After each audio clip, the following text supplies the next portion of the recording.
That's essentially from Taylor Swift's music video, You Belong With Me. She didn't look like anyone Hollywood had ever seen. A face that felt both ancient and futuristic, hypnotic eyes, fragile features, and a presence so strange it was almost supernatural. But behind that otherworldly beauty was a girl who once refused to speak English. A girl who felt so painfully out of place that she hid inside books, mirrors, and imaginary worlds just to survive.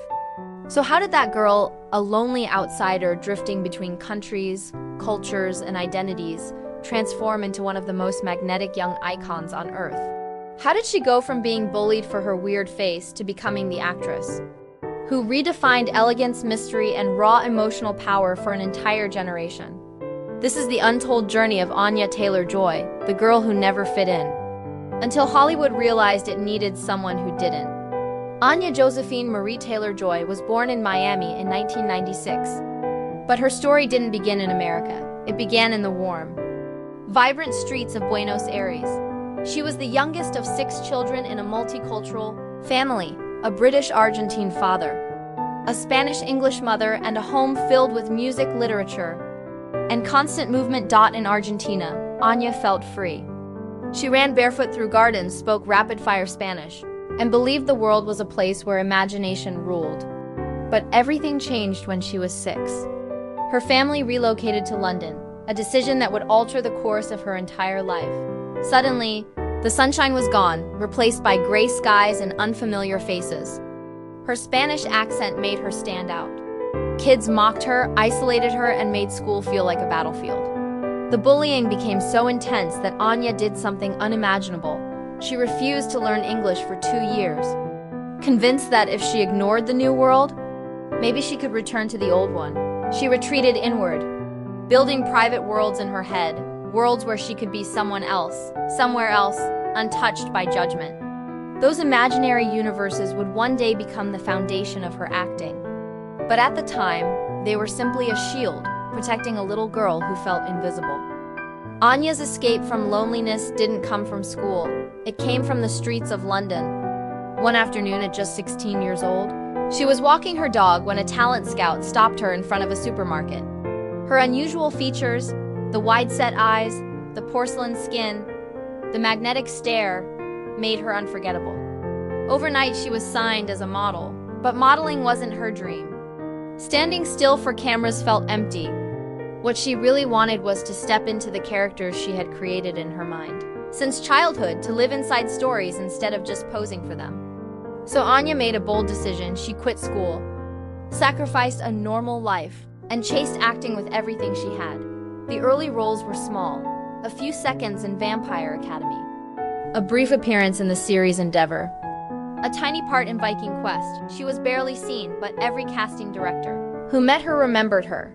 Then came the audition that changed everything. A 24 took a chance on an unknown teenager with a haunting presence and cast her in The Witch 2015. The performance was mesmerizing, unsettling, hypnotic, impossible to ignore. Sundance exploded. Critics called her a revelation. For the first time, the world finally saw what Anya had felt all along. She didn't fit in, because she was built to stand out. After The Witch launched her into the spotlight, Hollywood suddenly had its eyes on a new kind of star, ethereal, unpredictable, and impossible to categorize. But Anya wasn't an overnight sensation. She was a force quietly gathering momentum. Her next major leap came with Split 2016, where she held her ground against James McAvoy in one of the decade's most intense psychological thrillers. Audiences were stunned. She wasn't just a rising actress, she was a presence, commanding the screen with quiet strength and emotional depth far beyond her age.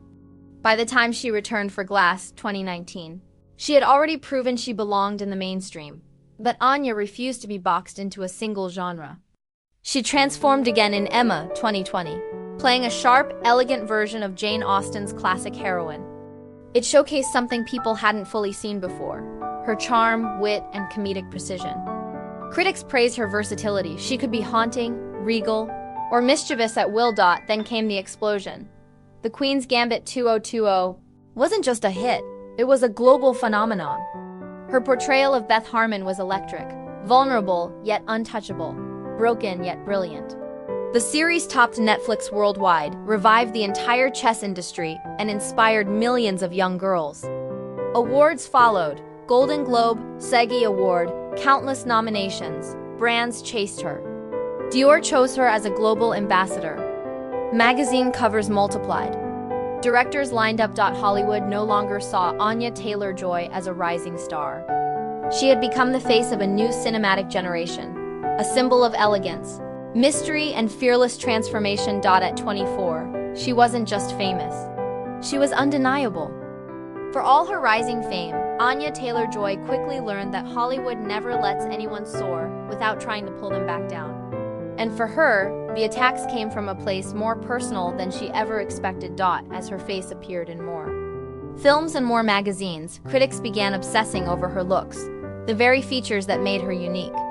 Online commenters called her too strange, too alien, not Hollywood enough.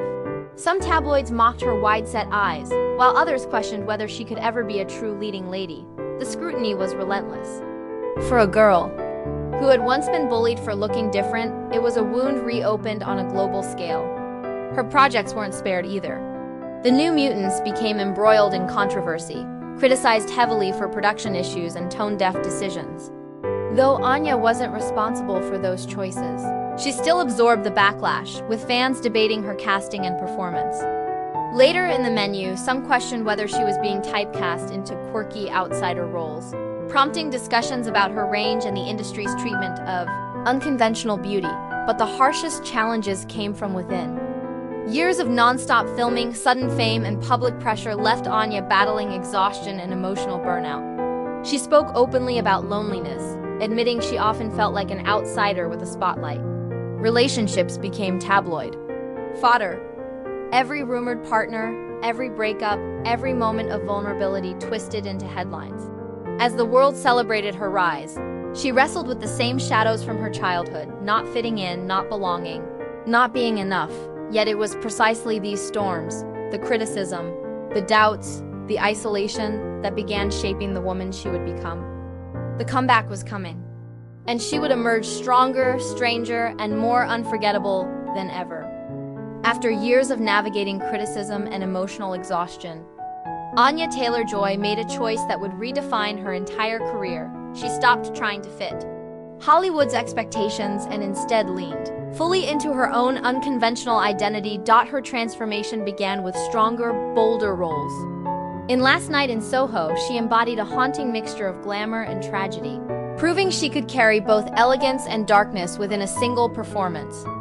Then came The Menu, showcasing her razor-sharp intensity and quiet defiance, a reminder that she wasn't just a unique face, but a powerhouse of emotional precision. But the real turning point arrived with Furiosa 2024. Cutting her hair short, pushing her body through brutal stunt training, and diving headfirst into George Miller's dystopian universe, Anya shattered every preconception about her. She wasn't an ethereal doll or a mysterious outsider anymore.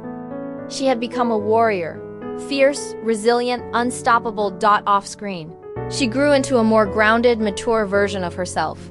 She embraced philanthropy, supported mental health causes, and became a symbol of authenticity in an industry obsessed with perfection. Interviews revealed a woman who was no longer afraid of her differences, but proud of them. This was the rebirth of Anya Taylor-Joy, a comeback not built on apology but on power. Today, Anya Taylor-Joy stands as one of the most distinctive voices of her generation, an artist who proved that beauty, talent, and power don't come from fitting the mold, but from breaking it. Her influence stretches far beyond the screen. She revived the global fascination with chess, reshaped fashion with her fearless style, and inspired countless young people who grew up feeling different, strange, or unseen. Anya became a symbol of what happens when you stop hiding your uniqueness and start embracing it. Hollywood now looks at her not as an anomaly, but as a blueprint, proof that the future belongs to those who dare to be unconventional. She didn't just survive the industry. She reshaped its standards.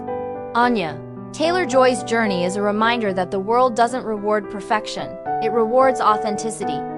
She is living proof that the traits once used against us can become our greatest strengths. If her story moved you, don't forget to like the video, share it with a friend, and subscribe for more powerful Hollywood stories.